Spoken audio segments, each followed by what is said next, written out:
Tentação, então, em geral, é qualquer coisa, estado, maneira ou condição que, por qualquer motivo, tenha força ou eficácia para seduzir, para desviar a mente e o coração de um homem de sua obediência que Deus exige dele, para qualquer pecado, em qualquer grau dele. Vigiai e orai, para que não entreis em tentação. Mateus, capítulo 26, versículo 41.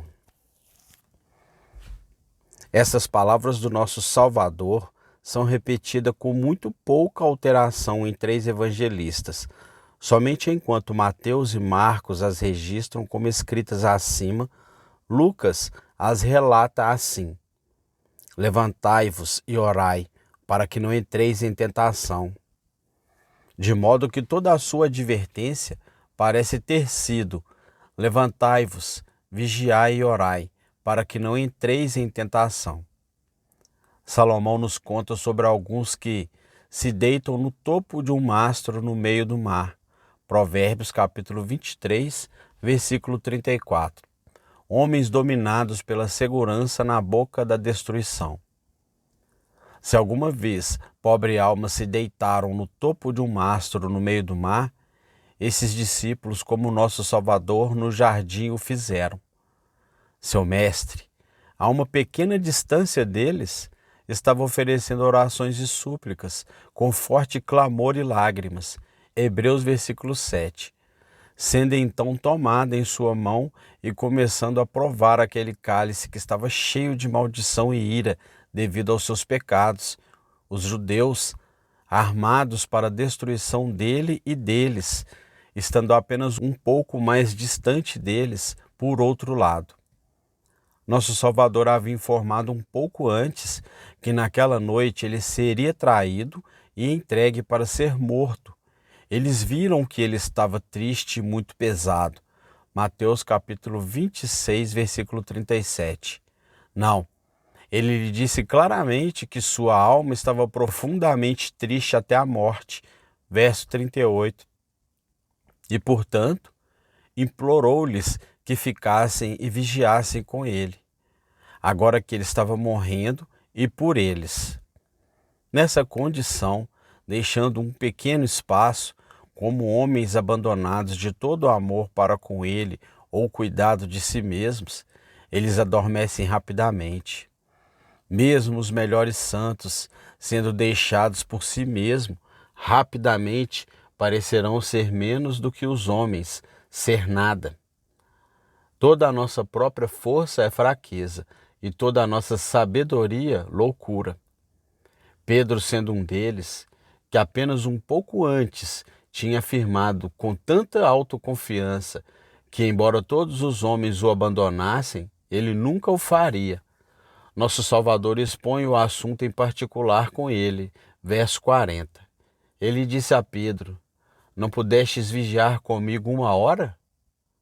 Como se ele tivesse dito: és tu, Pedro, que agora te gabastes da tua resolução de nunca me abandonar? É provável que tu resista nisso quando não podes vigiar comigo 1 hora? É esta a tua morte por mim, está morto em segurança quando eu estou morrendo por ti? E de fato, seria algo surpreendente considerar que Pedro deveria fazer uma promessa tão alta e ser imediatamente tão descuidado e negligente na busca por ela, mas que encontramos a raiz da mesma traição permanecendo e trabalhando em nossos próprios corações. E vemos o fruto dela sendo produzido todos os dias, os mais nobres compromissos com a obediência rapidamente terminando em negligência deplorável. Romanos capítulo 7, versículo 18. Neste estado, nosso Salvador os adverte sobre sua condição, sua fraqueza, seu perigo, e os incita a prevenir a ruína que está à porta. Diz ele: levantai-vos, vigiai e orai. Não insistirei no particular objetivo aqui almejado por nosso Salvador. Nesta advertência aos que estavam presentes com ele, A grande tentação que estava vindo sobre eles, do escândalo da cruz, estava sem dúvida em seus olhos, mas considerarei as palavras como contendo uma direção geral para todos os discípulos de Cristo em segui-lo por todas as gerações. Há três coisas nas palavras: o mal advertido contra tentação, os meios de sua prevalência por nossa entrada nele, a maneira de preveni-lo, vigiar e orar. Não está em meus pensamentos abordar o lugar comum das tentações, mas apenas o perigo delas em geral, com os meios de prevenir esse perigo, no entanto, para que possamos saber o que afirmamos e do que falamos. Algumas preocupações sobre a natureza geral da tentação podem ser apresentadas.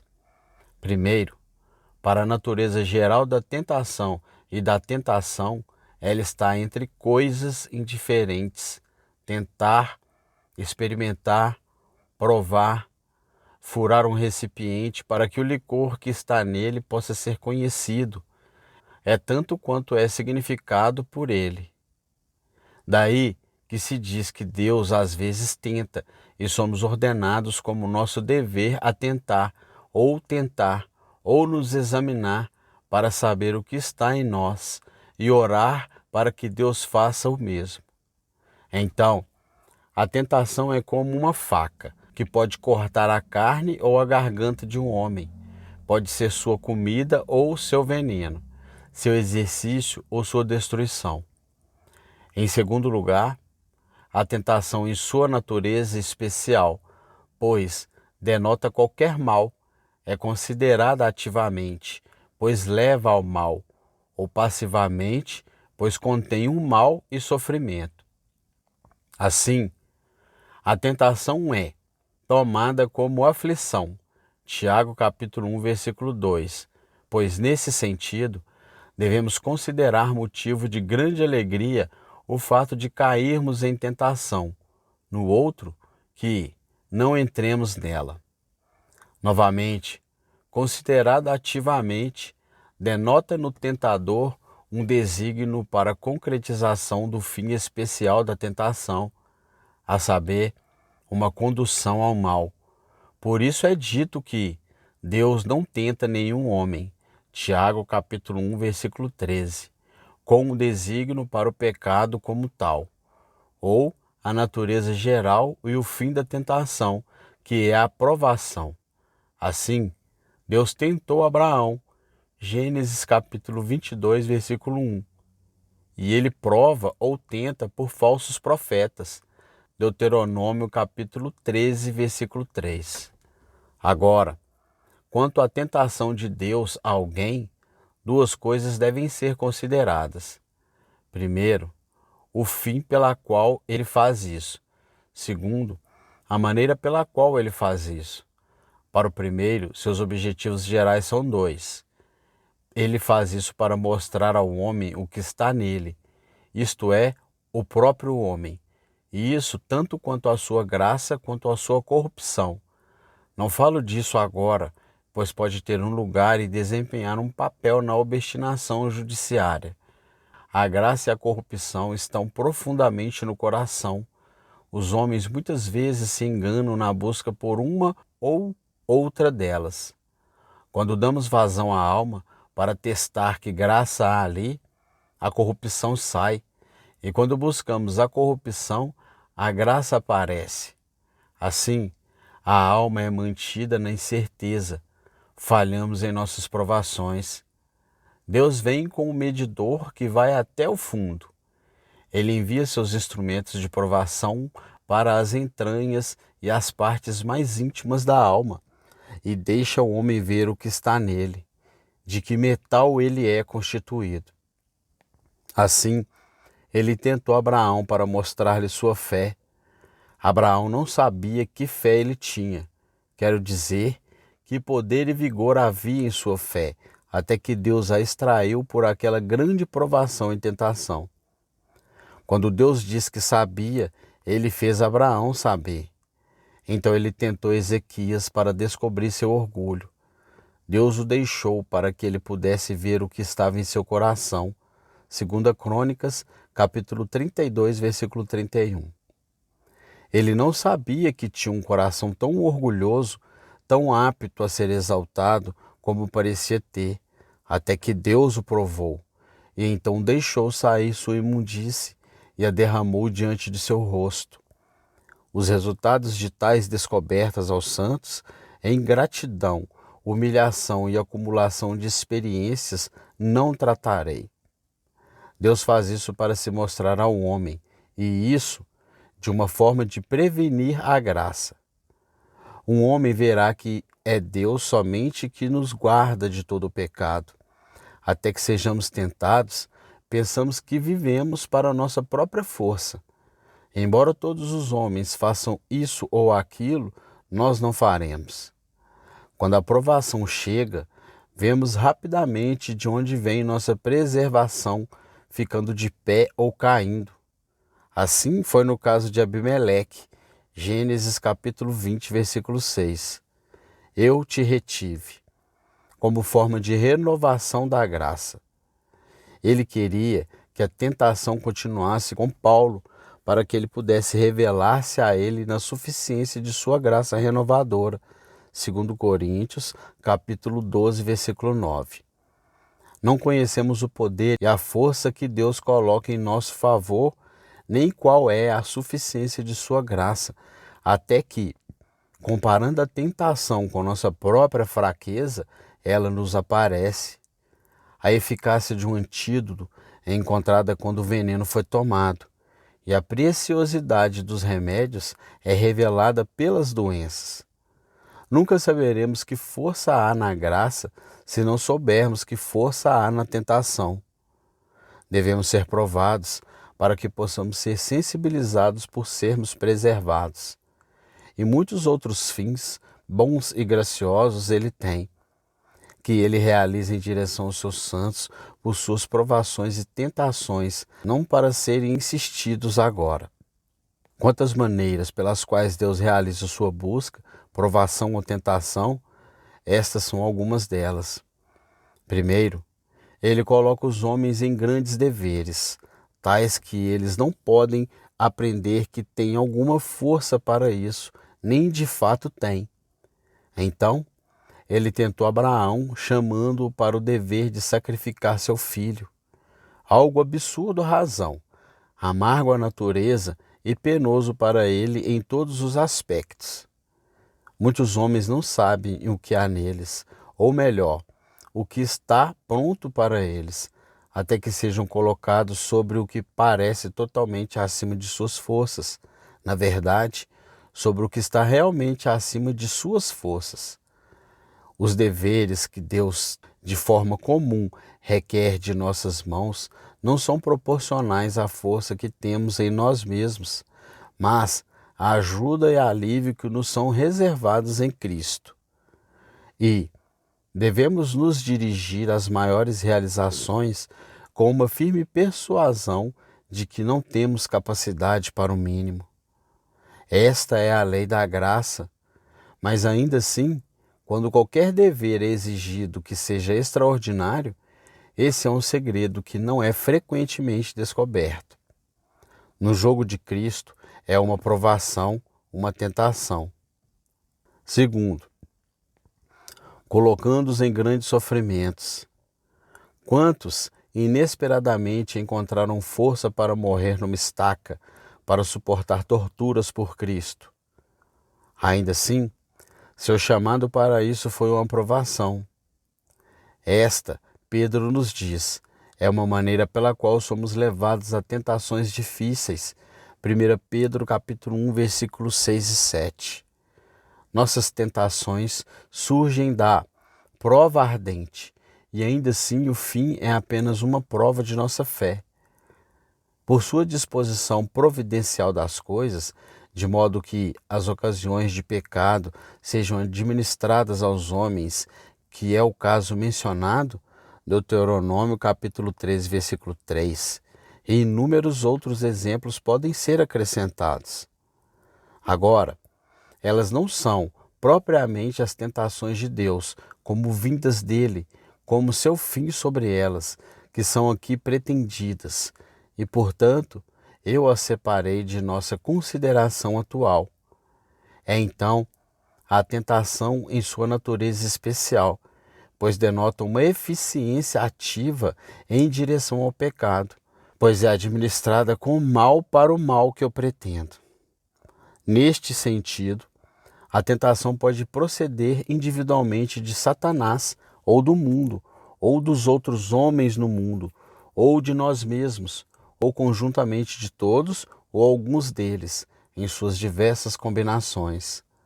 Satanás tenta às vezes sozinho, sem tirar vantagem do mundo, das coisas ou pessoas dele, ou de nós mesmos. Assim, ele lida com sua injeção de pensamentos malignos e blasfemos de Deus nos corações dos santos, que é sua própria obra somente, sem nenhuma vantagem do mundo ou dos nossos próprios corações, pois a natureza não contribuirá em nada para isso, nem qualquer coisa que esteja no mundo, nem qualquer homem do mundo, pois ninguém pode conhecer um Deus e conceber o mal dele. Aqui, Satanás está sozinho no pecado, e assim será na punição. Esses dardos inflamados são preparados na forja de sua própria malícia, e com todo o seu veneno e veneno serão transformados em seu próprio coração para sempre. Às vezes ele faz uso do mundo e junta forças contra nós sem nenhuma ajuda de dentro. Então ele tentou nosso Salvador, mostrando-lhe todos os reinos do mundo e a glória deles, e a variedade de assistências que ele encontra no mundo, em pessoas e coisas nas quais não devo insistir. Os inúmeros instrumentos e armas que ele tira de lá, de todos os tipos e em todas as estações, são inexprimíveis. Às vezes, ele também recebe assistência de nós mesmos. Não é conosco como foi com Cristo, quando Satanás veio para tentá-lo. Ele declara que não tinha nada nele. João capítulo 14, versículo 30. Conosco acontece o contrário. Ele tem, para a realização da maioria dos seus objetivos, um partido seguro dentro de nossos próprios corações. Tiago capítulo 1, versículo 14 e 15. Assim ele tentou Judas. Ele próprio estava trabalhando. Ele colocou em seu coração trair Cristo. Lucas capítulo 22, versículo 3. Ele entrou nele para esse propósito. E ele põe o mundo em ação, as coisas dele, fornecendo para ele 30 moedas de prata. Verso 5. Eles fizeram um acordo para lhe dar dinheiro. E os homens dela, até mesmo os sacerdotes e os fariseus, e pede ajuda à sua própria corrupção. Ele era cobiçoso, um ladrão, e tinha a bolsa.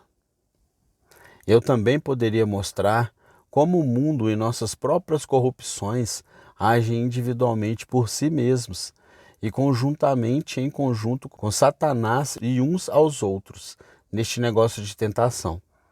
Mas a verdade é que os princípios, maneiras e meios das tentações, os tipos, graus, eficácia e causas delas, são tão inexprimíveis, grandes e variados, as circunstâncias delas, da providência, naturezas, condições espirituais e naturais, com os casos particulares daí decorrentes, tão inumeráveis e impossíveis de serem compreendidos dentro de qualquer limite ou ordem, que tentar dar um relato delas seria empreender algo que seria infinito. Eu me contentarei em dar uma descrição da natureza geral daquilo contra o que devemos vigiar, o que abrirá caminho para o que eu almejo. Tentação, então, em geral, é qualquer coisa, estado, maneira ou condição que, por qualquer motivo, tenha força ou eficácia para seduzir, para desviar a mente e o coração de um homem de sua obediência que Deus exige dele, para qualquer pecado em qualquer grau dele. Em particular, Essa é uma tentação para qualquer homem que o faz ou o leva a pecar, ou a se desviar de seu dever de alguma forma, seja trazendo o mal para o seu coração, seja extraindo o mal que está em seu coração, ou de qualquer outra forma desviando da comunhão com Deus e daquela obediência constante, igual e universal, em matéria e maneira que é exigida dele. Para esclarecer esta descrição, observarei apenas que, embora a tentação pareça ter uma importância mais ativa e, portanto, denotar apenas o poder de sedução ao pecado em si, ainda assim, na Escritura, ela é comumente tomada em um sentido neutro e denota a questão da tentação ou a coisa pela qual somos tentados. E este é um fundamento da descrição que dei dela. Seja o que for, de qualquer coisa, dentro ou fora de nós, tenha vantagem em atrapalhar o dever, ou provocar, ou de alguma forma ocasionar o pecado, isso é uma tentação e, portanto, deve ser encarada.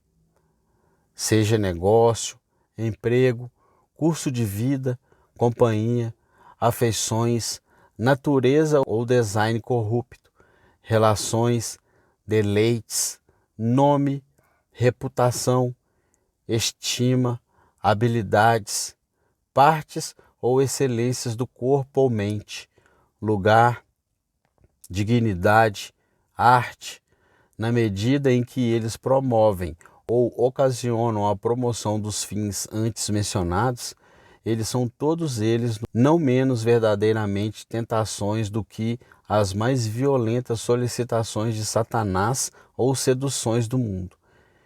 E aquela alma está à beira da ruína que não a discerne.